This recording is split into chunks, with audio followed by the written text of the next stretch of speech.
Assalamualaikum wabarakatuh. Selamat pagi anak-anak. Berjumpa lagi di hari Rabu pagi hari ini pada mata pelajaran IPA, Ilmu Pengetahuan Alam. Alhamdulillah, kemarin kita sudah menyelesaikan bab pertama yang diakhiri dengan kuis melalui aplikasi Quizizz. Alhamdulillah, hasil dari kuis kemarin sudah Bapak simpan dan seperti ini hasilnya. Kalau kalian bisa melihat, peringkat pertama ada Abdurrofi Naufal Fatin dengan nilai 13.330. Tapi ini bukan nilai final ya, karena yang Bapak hitung adalah jawaban benar kalian. Tapi di sini Fatin pun memiliki jawaban benar yang cukup banyak. Hanya salah 6 soal saja. Dari kurang lebih 20 soal, ada kurang lebih 25 soal, Fatin hanya salah 6. Berarti benernya 19. Tinggal dikalikan 4, nanti Fatin mendapatkan kurang lebih nilainya adalah 76. Nilai Fatin adalah 76. Untuk nilai-nilai yang lain, silahkan, kemarin kalian sudah mengetahui betulnya berapa, salahnya berapa, tinggal dikalikan 4. Itulah nilai dari kuis kalian. Ya, alhamdulillah nilainya sudah bagus. Dan pada pagi hari ini kita akan mencoba masuk ke bab selanjutnya. Kemarin kan bab pertama sudah selesai dengan diakhiri dengan kuis. Nah, sekarang kita akan masuk ke bab kedua. Apa itu bab kedua? Ya, bab kedua bisa kalian lihat di sini. Kita akan masuk ke materi klasifikasi benda. Di buku paket kalian yang hijau bisa kalian buka itu di bab 2 tentang klasifikasi benda. Kenapa kok benda harus diklasifikasikan? Apa sih tujuannya klasifikasi? Ya, dari katanya saja klasifikasi. Kita ngambil dari kata kelas. Dikelas-kelaskan, dikelompok-kelompokkan. Berarti kalau klasifikasi benda itu adalah mengelompokkan benda sesuai dengan persamaan dan perbedaan yang dimiliki. Kalian masuk ke kelas 7. Dikelompokkan tuh ke dalam satu kelas yang berasal dari berbagai SD di Gunung Kidul, bahkan ada yang di Bantul. Sama-sama dari kelas 6, ya kan? Nggak mungkin anak kelas 5 bisa naik ke kelas 7 secara langsung, nggak bisa. Mesti berasal dari kelas 6 yang sama, jenjang kelas 6, dimasukkan ke dalam kelas 7. Nggak mungkin langsung masuk ke kelas 8, harus melalui tahapnya terlebih dahulu. Masuk ke kelas 7. Nah, di kelas 7 pun dikelompokkan lagi antara yang laki-laki atau yang putra dan yang perempuan atau yang putri, dikelompokkan. Putra sama putri beda. Itu manusia. Nah, benda harus dikelompokkan, harus. Bagaimana kalian bisa mengetahui itu namanya kayu?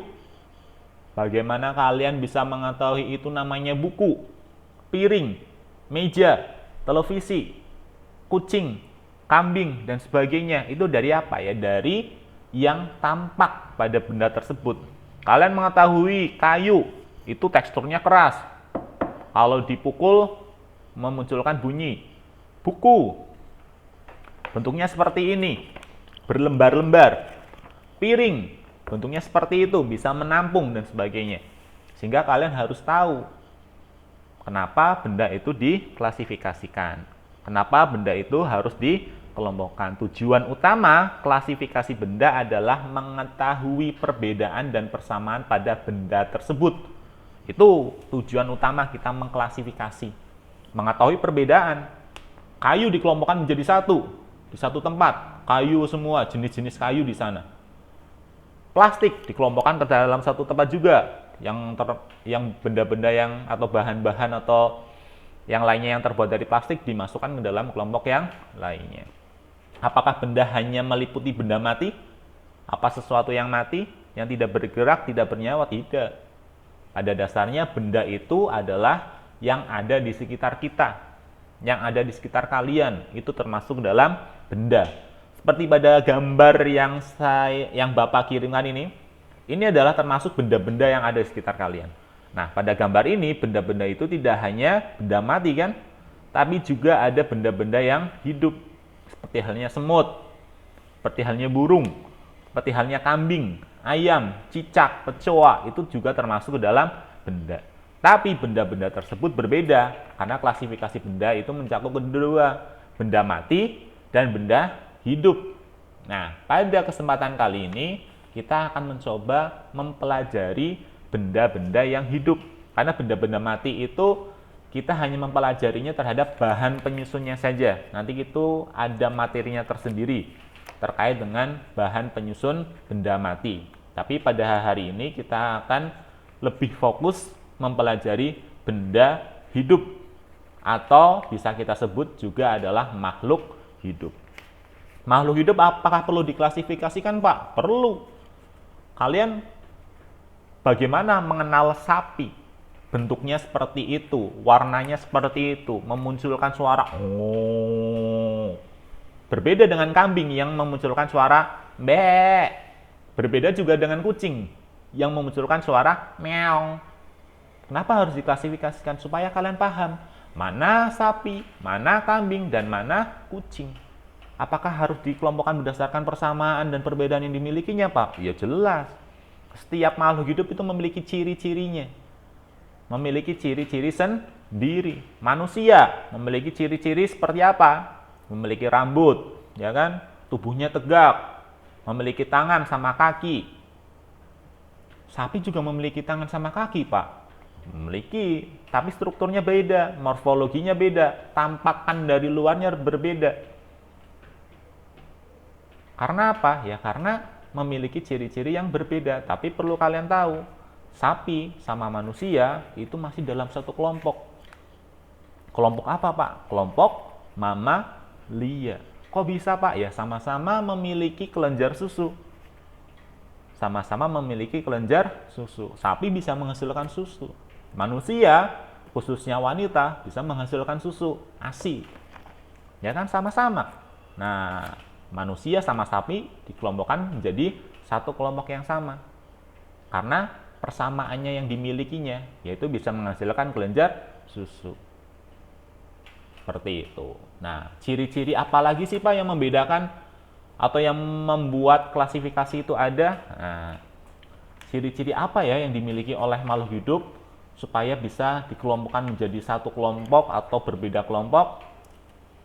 Nih, klasifikasi benda tadi. Oke, ini ciri-ciri umum benda. Nah, benda itu tersusun dari sebuah materi. Manusia, makhluk hidup, benda-benda mati itu tersusun dari materi. Kenapa disebut sebagai materi? Karena benda itu memiliki massa. Massa itu kan beban. Beban. Ya kan, kemarin kita sudah berbicara tentang massa yang memiliki satuan berupa kilogram, memiliki beban. Memiliki massa, massa tubuh. Ketika ditimbang, mereka memiliki beban, memiliki massa. Bentuknya bermacam-macam. Manusia bentuknya seperti itu, sapi bentuknya seperti itu, buku bentuknya rata-rata kotak seperti ini, ya kan? Dan semuanya materi itu menempati ruang. Bisa berada di dalam satu ruang. Itu disebut sebagai materi. Nah, yang membedakan antara benda mati sama benda hidup itu apa sih, Pak? Nah, ini penyusun dasarnya, komponen dasarnya, basicnya, pondasinya. Kalau benda hidup seperti gajah, singa, manusia, penyusun dasarnya atau pondasi dasarnya adalah sebuah sel. Sedangkan pada benda mati, meja, air, buku, TV, plastik, piring, dan sebagainya, itu tersusun atas yang namanya molekul. Jadi kalian harus paham dulu pondasinya ini, penyusun dari benda hidup dan benda mati. Sel itu apa sih, Pak? Kok bisa menyusun benda hidup yang sangat kompleks? Nah, ini ciri-ciri makhluk hidup sebelum kita membahas tentang sel itu sendiri. Ciri-ciri makhluk hidup yang membedakan makhluk hidup satu dengan makhluk hidup yang lainnya, atau yang membedakan